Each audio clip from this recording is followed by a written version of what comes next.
तो hello and welcome back to my channel दोस्तों। स्वागत है आपका मेरे नए वाले वीडियो में। और आज बात करने वाले हैं शॉर्ट नोट्स के बारे में और मोस्ट इंपॉर्टेंट चीज एग्जाम के टाइम के लिए। क्यों मैं ऐसा बोल रहा हूँ कि देखो, एक सवाल होता है कि एग्जाम के टाइम पे जब एग्जाम देने जा रहे हैं तो कौन सा सब्जेक्ट पढ़ें। ट्रेन में जा रहे हैं कौन सा सब्जेक्ट पढ़े, होटल लेके रुके हुए हैं कौन सा सब्जेक्ट पढ़े। क्योंकि जब मैं एग्जाम देने गया था मैं लोगों को देखा करंट अफेयर में लगे हुए हैं, कुछ लोग प्रैक्टिस सेट लेके गए हुए हैं, प्रैक्टिस कर रहे हैं। वो सबसे गलत चीज है। एक्चुअली क्या है, तो दो ही चीज है जो मुझे लगता है कि एग्जाम टाइम पे तुम करो। सबसे पहला, शॉर्ट नोट्स जो कि मैं बनाया था, और उसका प्रॉफिट आपको अभी नहीं पता चलेगा। इस चीज का प्रॉफिट अभी नहीं पता चलेगा, इसका प्रॉफिट तुमको पता चलेगा जब एग्जाम देने जाओगे। और जब वो चीज पढ़ोगे लोग कंफ्यूज रहेंगे और तुम क्लियर रहोगे कि हाँ, ये एक मेरे पास पतला सा कॉपी है जो मैं लेके आया हूँ और ये सबसे बढ़िया चीज किया हूँ मैं, तब मुझे थैंक यू बोलोगे। तो देखो, बात करते हैं सबसे पहले चीज की शॉर्ट नोट्स बनाने का प्रॉफिट क्या क्या है। तो सब जब एग्जाम देने जा रहे हो तो कंफ्यूजन वाला बात हो गया, तो उसमें क्या होगा कि आपके पास एक ऐसा कॉपी है जिसमें मैथ के इंपॉर्टेंट फॉर्मूले, उसके अलावा साइंस के इंपॉर्टेंट फॉर्मूले, कुछ कॉन्सेप्ट्स जो आपको कंफ्यूज करता है वो चीज, और उसके अलावा एक कंप्लीट चीज की मैथ, रीजनिंग, साइंस, सब चीज मेरा एक जगह से क्लियर हो रहा है। वो एक उठा के लेके जाओगे और वो पढ़ोगे। वो सबसे अच्छा चीज क्या रहेगा कि वो एक कॉपी रहेगा, आप ट्रेन में जा रहे हो वहां पे पढ़ लो। उसके अलावा आप कहीं होटल लेके रुके हो वहां पे पढ़ ले रहे हो। एग्जाम सेंटर के बाहर बैठे हो, एक पतला सा कॉपी है वो लेके जा रहे हो, वो पढ़ ले रहे हो। कितना अच्छा चीज होगा। तो ये है प्रॉफिट आपको शॉर्ट नोट्स का। और सबसे बड़ा प्रॉफिट ये भी है कि अभी लास्ट टाइम पे आप सोचते हो कि मैं कितना ज्यादा रिवीजन कर लूँ, कितना ज्यादा रिवीजन कर लूँ, ये चीज एक होता है। तो वो कितना ज्यादा रिवीजन कर लूँ, जैसे मान लो कि रात में पढ़ते पढ़ते बोर हो गए, चलो अब रिवीजन करते हैं, इंपॉर्टेंट फॉर्मूलाज देख लेते हैं, फिजिक्स के, मैथ्स के, रीजनिंग के कॉन्सेप्ट्स देख लेते हैं। कहाँ से देखोगे? एक शॉर्ट नोट से। और मैं एक बात बताता हूँ आपको, इतना चीज मैं बोल रहा हूँ आपको लग रहा होगा कि अरे यार ये इतना मोटा कॉपी होगा, नहीं। एक पतला सा स्लिम कॉपी मेरे पास है, मैं दिखाता हूँ। एक पतला सा, इतना पतला स्लिम कॉपी, और इसमें सब हो जाएगा, सब एकदम। जैसे मैं पढ़ता हूँ तो देखो मैं दिखाता हूँ। यहाँ पे मैंने ये फॉर्मूलाज लिख लिए हैं और मैंने ये बड़ा बड़ा लिखा हुआ है, छोटा छोटा आप लिख सकते हो। ये देखो, ये इतने पूरे सारे फॉर्मूले एक पेज में आपको इलेक्ट्रिसिटी का, और दूसरे पेज में आपको दिख जाएगा लाइट, मतलब लेंस मिरर का। उसके अलावा अगर देखना चाहते हो तो मैंने केमिस्ट्री का भी अलग से किया हुआ है। इस तरह से आपको करना है। और इस पतले कॉपी में math, reasoning, science, physics, chemistry, bio सब घुसा रहेगा, करंट अफेयर छोड़ के। क्योंकि करंट अफेयर को मैं बहुत अच्छा सब्जेक्ट नहीं मानता, क्योंकि 5 नंबर का आता है यार, अपने को एग्जाम निकालना है। समझ रहे हो बात? तो आओ अगला पोर्शन पे चलते हैं कि शॉर्ट नोट्स में ऐड क्या क्या करना होता है। तो दो ही चीजें होती हैं, एक मोस्ट इंपॉर्टेंट, जो भी आपको लगता है कि मोस्ट इंपॉर्टेंट है, और दूसरा जिस कॉन्सेप्ट में या जिस फॉर्मूला में आपको ज्यादा कंफ्यूजन हो रहा है उसको सबसे पहले पेज पे सबसे हेडिंग डाल के लिखना।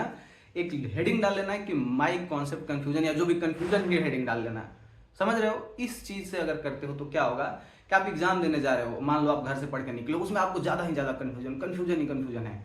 एग्जाम सेंटर से पहले वो कॉपी लेके गए हो और उसको देखे तो कम से कम माइंड में 1-1.5 घंटे तक रहेगा, और उसका यूज आप एग्जाम में कर सकते हो। समझ गए इस चीज को? और मोस्ट इंपॉर्टेंट जो होता है, जैसे कि मुझे लगता है कि क्षेत्रमिति, मेंसुरेशन के फॉर्मूला हो गए, परसेंटेज के कुछ ऐसे सवाल जो कॉन्सेप्ट आपको प्रॉब्लम कर रहा है, वो एक सवाल उसमें ऐड कर लिया। हर चैप्टर से, अगर मैथ का मान लो 10 चैप्टर इंपॉर्टेंट है तो हर चैप्टर से 2-2 सवाल उसमें लिख लोगे तो इसके एक पेज पे आपको, एक पेज पे 4 क्वेश्चंस ऐड हो जाएंगे। समझ रहे हो? 4 क्वेश्चंस, एक यहाँ पे, एक यहाँ पे, एक यहाँ पे, एक यहाँ पे, उसका सॉल्यूशन और क्वेश्चन। तो तुम एक पेज में 2 चैप्टर का या एक चैप्टर का कर लोगे तो 10 पेज ऐसे पलट के देख के और घुस जाओगे। रीजनिंग का भी सेम। और ये चीज इतना अच्छा करता है ना भाई, इतना फायदा करता है कि आपका जो एग्जाम में घुसने का स्ट्रेस है, जो चीज कह रहे भाई ये ना भूल जाऊं, ये ना भूल जाऊं, 1 घंटे पहले आप देख के आए हो, 1 घंटे पहले अगर देख के आओगे तो उसमें थोड़ी कंफ्यूजन रहेगा यार। ये होता है शॉर्ट नोट्स का कमाल। देखो, अभी वीडियो से थोड़ा सा ब्रेक लेते हैं, और एक चीज के, अभी रेलवे का सारे वैकेंसीज का एग्जाम आने वाला है। तो एक चीज कि ये पिनेकल पब्लिकेशन है, जनरल स्टडी, ये जेई वाले में काम आएगा, एनटीपीसी में काम आएगा, ग्रुप डी में काम आएगा, और साइंस पोर्शन को देखोगे तो एएलपी और टेक्नीशियन में भी काम आएगा। एमसीक्यू क्वेश्चन है 7100, सिर्फ प्रीवियस ईयर पूछेगा सवाल। तो इस बुक को आप लोगे तो आपको चैप्टर वाइज कवरेज मिलेगा, सारा चीज चैप्टर वाइज कवर किया हुआ है। यहाँ पे ऐसे हिस्ट्री भी दिया हुआ है देखो, और केमिस्ट्री मतलब साइंस पोर्शन भी दिया हुआ है, तो इसमें सब चीज दिया हुआ है, पिछले पूछे गए सवाल।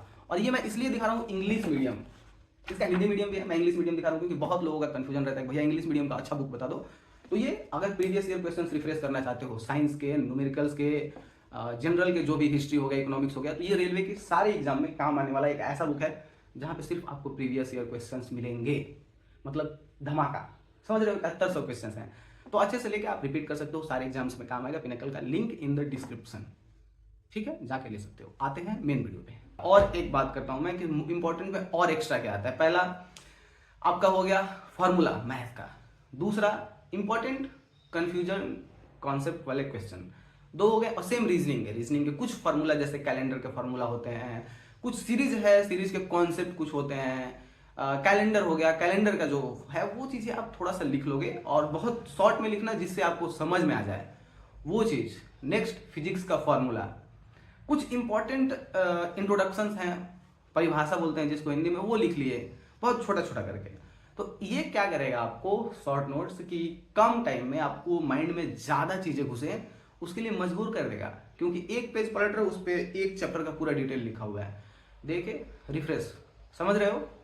ये होता है एक चीज जो कोई नहीं करता और मुझे लगता है कि उससे बहुत अच्छा आपका कॉन्सेप्ट क्लियर होता है और एग्जाम में पूछे भी जाते हैं। फिजिक्स के एग्जाम्पल्स, केमिस्ट्री के एग्जाम्पल्स, समझ रहे हो? जैसे अनुनाद, इंग्लिश में क्या बोलते हैं मुझे नहीं पता, रेजोनेंस शायद बोलते हैं। अनुनाद, घड़ा में अगर ऐसे टाइप करते हो तो घन बजता है, वो अनुनाद का है। ये सब चीजें पूछता है भाई, एग्जाम्पल्स पूछता है, वो चीज भी आप लिख सकते हो, वो ऐड कर सकते हो, वो जरूरी है। तो जो भी आपको लगे कि मोस्ट इंपॉर्टेंट चीज है उसको ऐड कर सकते हो। ऐसा एक नोट्स बनाओ अपना, लेके जाओ, ट्रेन में हो गया, होटल में हो गया, एग्जाम सेंटर के बाहर बैठे हो, अपना कंफ्यूजन क्लियर कर लिए, कंफ्यूजिंग वाला चीज नोट किए हो, तो ये चीज अभी से करना चालू कर दो। 18-19 दिन टाइम बचा हुआ है। और मैं ये वीडियो इतना लेट क्यों बना रहा हूँ, लोग ये भी सोच रहे हैं साले पहले बता दिए होते। नहीं, अभी लिखो, अभी से स्टार्ट करो, क्योंकि इतना आप पढ़ चुके हो कि आपको समझ में आ गया होगा कि भाई मेरा कंफ्यूजिंग पोर्शन क्या है, मुझे कहाँ कंफ्यूजन होता है, मेरा वीक क्या रह गया और इंपॉर्टेंट क्या है, वो चीज़ आपको समझ में आ चुका होगा। कम से कम मुझे लगता है अभी तक जो मेरा बात सुनता होगा 50 प्रैक्टिस सेट लगा चुका होगा, 50 प्रीवियस ईयर प्रैक्टिस सेट लगा चुका होगा, तो बहुत अच्छे से दिमाग क्लियर हो जाएगा। अगर अभी से लिखना भी चालू करोगे हर चीज़ें, तो भी आपका 18-19 दिन में कंप्लीट हो जाएगा। 18-19 दिन में क्या है, मुझे लगता है कि एक दिन में आप फिजिक्स के पूरे इंपॉर्टेंट लिख सकते हो, एक दिन में केमिस्ट्री के, और एक दिन में मैथ रीजनिंग के सारे फॉर्मूला लिख सकते हो, और कंफ्यूजन वाला क्वेश्चंस एक दिन, 4 दिन में आपका नोट्स बन के प्रिपेयर्ड हो जाएगा। समझ लो? बायो के चक्कर में मत पढ़ना, केमिस्ट्री पढ़ना, फिजिक्स पढ़ना, मैथ पढ़ना, रीजनिंग, बस इतना ही करना है, ठीक है? ये वीडियो मैं यहीं पे एंड करूंगा, मिलेंगे आपसे नेक्स्ट वाले वीडियो में। तब तक के लिए अलविदा, सब्बा खैर, अपना ख्याल रखो। इतना मेहनत करता हूँ तो लाइक तो कर ही देना यार, और नया हो चैनल पे सब्सक्राइब कर देना। अब नेक्स्ट जो भी वीडियो आएगा एग्जाम के कॉन्सेप्ट पे आएगा। एक चीज मैं बताऊंगा कि एग्जाम में जाने से पहले क्या नहीं करना है, वो नेक्स्ट वीडियो में क्या करना है, वो चीज मैं नेक्स्ट वीडियो में बात करूंगा, ठीक है?